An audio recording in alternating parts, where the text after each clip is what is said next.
which, since I have Grant here tonight, I'm going to get all the way through, no matter how long it takes.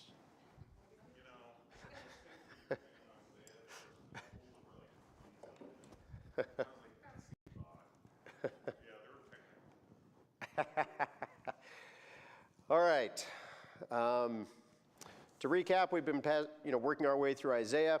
He's primarily talking about Israel and its relationship to other countries around it. In particular, that judgment is coming on Jacob, at least in the near term. And he's also been making promises about the Savior. Certainly we saw that in Isaiah 6 and 9 and in other places. He also has quite a few prophecies about end-time events that have not yet occurred. And as always, it's always best to take the Bible literally. If it says something happened or will happen, expect that very thing to happen. There is a Psalm of David's where he talks about rocks falling on his enemies, and I think a lot of people think he's speaking, this is really loud, is speaking in metaphor, but I don't think he is. I think that actually happened. We have no reason to believe it's metaphor. There's no indication one way or the other, so it sounds like that's probably what happened. We do the same with prophecies. And so if a prophecy has not occurred yet, well, it's going to. We know that from prophecies that have occurred. They happen just like they're described. You have the prophecy in Zechariah about the Lord, or the king of Israel, the Messiah, entering into Jerusalem on a colt full of an ass, and then he literally does it. It's not a metaphor, it's what he did, right? You have Psalm 22, the description of crucifixion. That's what happened. It's not a metaphor. Okay, and so when we see prophecies in the Bible, we take them seriously and expect them to occur. Now, what we're going to see in chapter 47 here is judgment pronounced upon Babylon. Now, throughout Isaiah, he's been describing how Babylon is going to take Judah into captivity. God is going to use Babylon to chastise Judah. Now, he's going to tell us what he's going to do to Babylon because of how they carry out his plans. Now, there's a lesson for us in this. I mean, that's what this is about. It's about Babylon and their judgment. But we should take a lesson from this, and that is, we are not the cause of our successes. The Lord is. And we need to remember that and not take credit for what he's done. Now, it is true, God gives us abilities to do things, and we should do them. You should be the best worker at your job. You should take your work seriously. You should concentrate and do your best. That's what we should do. We are told to do that in the New Testament, right, as far as employment is concerned. However, the only reason we can do anything is because God gave us the ability. He gave us the job. He provided the opportunities. He's done everything to smooth it for us. Okay, Babylon does take Judah into captivity. They do it physically and literally. It was their armies that won the battles, that came in and seized things and took people into captivity. So they literally did that. But the only way they did it was because God made it happen. Okay? And so we need to keep that in mind. Another place we need to think about that is as Americans. We're very proud of our country, right? We should be. I mean, I understand pride is a sin, so when I use that term, I don't mean in a negative way. I mean, we should be very thankful about what we have. And thankful to the men who died to give it to us. And the women. I mean, in terms of combat, it's men almost always. But, in terms of pioneering and settling this country, women died just like the men did. Of the same things. They fought just like the men did. They worked just like the men did. We should be thankful of that. These people that settled this country and made the land that we live in, you want to talk about giants. They really were. And so we should be thankful for that. And so in that sense, we should be proud to be Americans. We should be pleased with our country. However, as we read through this about Babylon, you'll see him make comments about how the Babylonians felt about their city and empire. It sounds a lot like what Americans think. And we need to be careful, or God will judge us. So, he starts in verse or chapter 47, verse 1, he says, "Come down and sit in the dust, O virgin daughter of Babylon. Sit on the ground. There is no throne, O daughter of the Chaldeans, for thou shalt no more be called tender and delicate." Now, the Chaldeans is another word that was often used to refer to Babylonians, but it's also used primarily to refer to the language, but primarily to their priestly class. Okay, but it was very often used broadly. But notice what he says, "There is no throne, O daughter of the Chaldeans, for thou shalt no more be called tender and delicate." When he would talk about Jerusalem and how it's going to be judged, he mentioned the women, right? How they dressed, how they acted, and how it was going to be when they're under judgment. All the beauty and the pleasure that they took in the way they lived, all of that was going to be wiped away. Now he's telling Babylon the same thing. It's going to be bad for you. Why does he focus on the women? Well, when a nation is powerful, strong, and blessed, how do the women live? In peace, quiet, and then often in excess. They become proud of their own blessings, and they turn that into really wicked living. Okay? How often have we, because we live in a country where men treat women with respect and men don't attack women and they're not violent as a general rule, at least in the West. I say general rule. How do women act oftentimes? They act like they're able to just direct and tell men what to do all the time. They have all the authority. They get very violent sometimes. Why do they feel free to be that way? Because of the protections they enjoy, whether they recognize that or not, right? When a nation is conquered, like Babylon is going to be, all those protections are stripped away. And they're stripped away from the most protected and the most helpless, which are the women. Sometimes people don't like to hear that, but it is true. Now, we do live in a country where women can be armed, and you ought to be, because there's nothing that equalizes a conflict more than a handgun. Okay? Now, that's not a biblical message, but that's just a practical one. Ladies, you cannot outfight men, so don't be ridiculous, but you can shoot them if you have to. Okay? And so here he's telling, they didn't have handguns back then. All combat was very physical. And so it was much tougher. And so he's telling them, you're going to lose that peace, quiet, and protection. He says in verse 2, "Take the millstones and grind meal." See, they're not going to have food made for them. They're going to have to make it themselves. "Uncover thy locks, make bare the leg, uncover the thigh, pass over the rivers. Thy nakedness shall be uncovered. Yea, thy shame shall be seen. I will take vengeance, and I will not meet thee as a man." In other words, there's no limit to the power that he has to carry out his decisions. Notice what he says, "I will take vengeance." Vengeance belongs to the Lord. Okay, we are not supposed to. You can take vengeance, you're not supposed to. Leave it alone. Okay? First off, you can't take vengeance properly. That's the first problem we face when we try to avenge ourselves. You will do too much, more than is fair, or not enough. We have no way to measure it properly. Okay? God, on the other hand, he knows exactly how to balance that scale perfectly.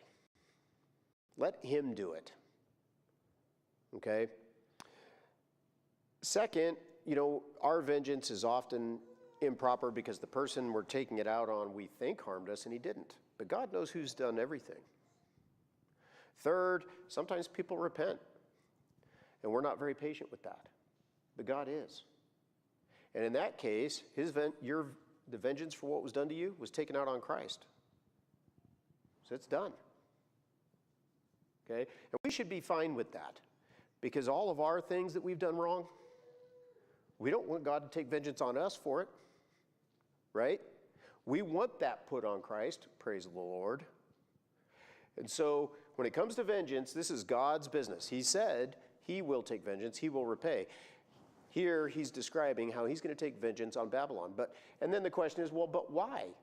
He had Babylon take Judah into captivity, so why would he pronounce vengeance on them? Now remember, both of these events are in the future. They've not yet taken Judah into captivity, but they're going to. And God's already told Judah that's going to happen. So why would he take vengeance on them? Well, he's going to tell us why here. In verse 4, he says, "As for our Redeemer, the Lord of hosts is his name, the Holy One of Israel. Sit thou silent and get thee into darkness, O daughter of the Chaldeans, for thou shalt no more be called the Lady of Kingdoms." Their elevated position of authority is going to be brought down into the dirt. Okay? "I was wroth with my people." That wroth means angry, right? "I have polluted mine inheritance and given them into thine hand. Thou didst show them no mercy. Upon the ancient hast thou very heavily laid thy yoke." This is why, because they were not merciful in carrying out God's plans for Judah. That's the first reason. They were unmerciful, mean, bitter about how they did it. The word "shew" is show. Okay, that is one of those words where what it looks like is what it is. Where you can, as Grant was talking about over the weekend, or in Sunday school last time, both wrath and shew we call wrath and show. Okay, wrath is angry. We would use the word wrath. We would replace wrath here with wrathful or angry. Shew is show, is to demonstrate. And in this case, Babylon doesn't show Judah mercy. Now notice again, this is a prophecy. It hasn't even happened yet. Babylon has not even conquered Judah yet. And God is already explaining how they're going to do it and how they're going to treat it. Verse 7, he says, "And thou saidst, I shall be a lady forever, so that thou didst not lay these things to thy heart, neither didst remember the latter end of it." They believed in the eternal permanence of their kingdom. Now, this is where I would say this is a point that we as Americans ought to take into account. Our nation is not permanent. It just isn't. We would all like it to be, I'm sure. But the fact is, it's a country or a nation that exists in this fallen world, and it's not going to last forever any more than any other country has. It's just not. Babylon, the way Babylon saw itself, the people of Babylon, was permanent and powerful. So powerful they could never be taken down. That's how they saw it. Now this is a human trait, right? We think this way because it's always been this way. That's just how we think. I worked in Massachusetts in a very large law firm, 400 or so lawyers, in this, big building downtown Boston. And there's a lot of presence to that. Multiple floors, 7 floors of the building is this one firm, hundreds of people, because there are 400 lawyers, but then there's another 600 other employees, secretaries, paralegals, research assistants, HR, they were fun. The payroll people and so on. So it was a big operation. We're talking about hundreds of millions of dollars flowing through that thing and massive amounts of work being done all the time. Seems sort of permanent, right? But it was not permanent. 5 years after I left, the founder of that firm died, and that firm tore itself apart. It doesn't exist anymore. So I left in 2002. I think it was 2007 he died. By 2008, that firm was gone. Completely gone. He'd founded it in 1971. Doesn't exist anymore. These things that appear permanent to us are not. They could be gone overnight, no matter how old they are. Okay? The United States has been around a long time, as countries go. It has. We have actually a fairly long existence, particularly for democracies or democratic republics. Okay? I think we have the oldest written constitution in the world. Well, I don't think it. I know it. We do. And it's not close. I don't think any others are even more than 100 years old. So, our country has been around a long time, and it has enormous power as the world measures power, right? It is not permanent. And it doesn't have those things because of itself. They're not inherent to it. We're not special. What we are is blessed. God chose to do this with us. And as a people, we should be very thankful for that. We've talked before, Pastor Starr used to talk about problems with the U.S., and then he would say, it's still the best place in the world to live. And he's right. It still is, even to this day. Even under Biden, it still was. And it was a lot worse then. I don't know if you all remember. It was bad. Things were going downhill fast. But even then, it was still better to live here than anywhere else. Okay? We should be thankful for what God has provided for us. Being born in this country, you are about as blessed as it gets for a human being on this planet, absent being saved. Okay? And so we should be thankful for that, but it is all of God. It's not. We've talked before, battles are won by God. He chooses who wins and loses. Yes, he uses men to do it. So men do things. He expects men to do their job. He tells men to do their job, and so soldiers and sailors and airmen and Marines, they do their part. Pilots, everyone does their part. But they would not succeed if he didn't want them to. They just won't. Okay? And so it's him that gave us this country and made us powerful. We, as thou saidest, I shall be a lady forever. No. You can't, I shall be. This is the assertion of your own will. Okay? We will always be the most powerful country on earth. Well, we won't. We know that already because of the millennial kingdom, right? Israel's going to be far more powerful. And so we know certain things are going to happen, but more importantly, we don't know how long this country's going to be around. Before this last election, and I know I'm talking about politics, and I don't really mean to talk about politics, but politics matter. We live in this country, right? What's going on matters to us. Before that last election, I really thought we were on our last legs. I really did. I thought, depending on how that thing went and how people's attitudes changed or did not change, that could be it for us. But the Lord was merciful. He turned things around, and not just with an election.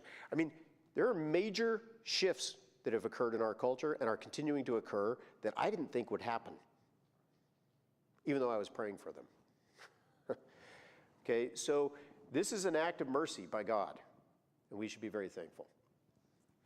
In verse 8, he says, therefore, because you were unmerciful to my people when I sent you to punish them, and because you are proud and think no one can touch you, therefore, hear now this, thou art given to pleasures that dwellest carelessly, that sayest in thine heart, I am, and none else beside me. I shall not sit as a widow, neither shall I know the loss of children. But these two things shall come to thee in a moment, in one day, the loss of children and widowhood. They shall come upon thee in their perfection for the multitude of thy sorceries and for the great abundance of thine enchantments. For thou hast trusted in thy wickedness. Thou hast said, none seeth me. Thy wisdom and thy knowledge, it hath perverted thee, and thou hast said in thine heart, I am, and none else beside me. Therefore shall evil come upon thee. Thou shalt not know from whence it riseth, and mischief shall fall upon thee. In the Bible, mischief is not being mischievous. It's terrible trouble. Okay, it's bad. It's not a little thing. Thou shalt not be able to put it off, and desolation shall come upon thee suddenly, which thou shalt not know. Now, we're going to look in a moment at when this is actually fulfilled, because the Bible records it. But notice some things here. He says, at the end of verse 9, we've already talked about the two aspects, the pride and their mercilessness. But notice the end of verse 9, he says, they shall come upon thee in their perfection for. So it's not just the judgment that's going to happen, it's going to be a complete, total judgment. And why does it go so far? In other words, Babylon is going to be thrown down and never recover. It's going to be total destruction. Why? Why does it go that far? Because other nations were unmerciful and proud, and he didn't wipe them off the face of the earth. But he did Babylon. Why? Well, he explains why. For the multitude of thy sorceries and the great abundance of thine enchantments. For thou hast trusted in thy wickedness. Thou hast said, none seeth me. Thy wisdom and thy knowledge, it hath perverted thee. And thou hast said in thine heart, I am, and none else beside me. So he talks about sorcery and enchantments. Now, witchcraft in the Bible covers a lot of different things. Okay? And he uses different words in different places for different aspects of it. All of them really deal with the same kind of thing, and that is trying to make the world bend to your will supernaturally without recourse to God or through some form of manipulation. Okay? He uses the word witch, right, like the witch of Endor. He uses those that have a familiar spirit. He uses that phrase to refer to some. Those are people that are talking to demons. That's what a familiar